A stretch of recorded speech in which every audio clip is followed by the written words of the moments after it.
rumah. Tak apa. Satu je, okey. Untuk kau. Raya dah akan terbalikkan. Boleh ke kau? Boleh. Macam. Oi, kenapa? Itu ke? Susah je. Kena stabilkan. Gila. Alamak. Gila kata kau. Ui, memang. Ada yang masuk, stabilkan. Gila makan. Sampai dengan. Next, stabilkan. Kena sabar dia. Tak apa. Yo, Kedua. Kat kedua. Jatuhlah. Ngam.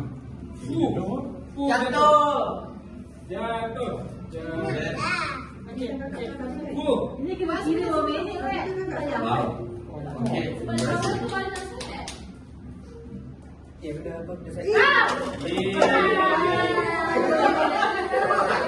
Susah balik.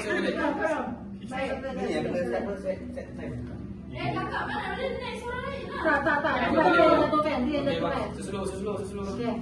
Jatuh. Ini katakan dia. Tak pada apa. Itu kan. Macam main kayu blok je.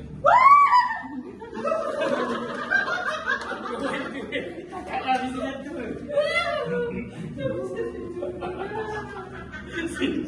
Berapa minit? Papa, cancel apa?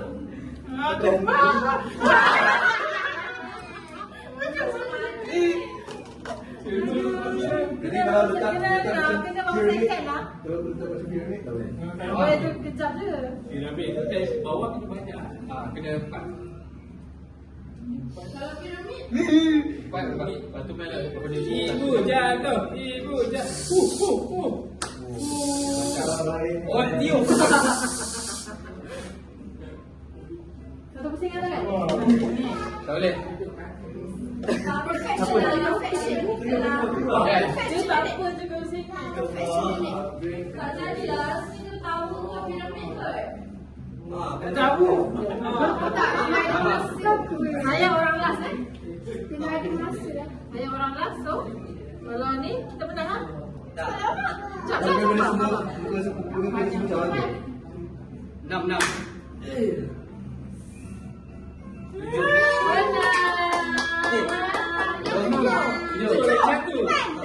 Dah praktis semua ni dah praktis. Cukup. Tujuh. 7 lah. 8.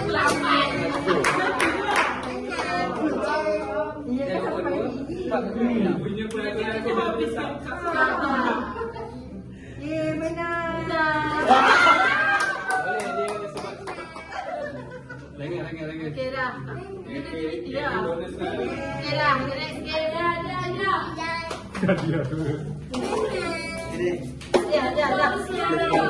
Ada.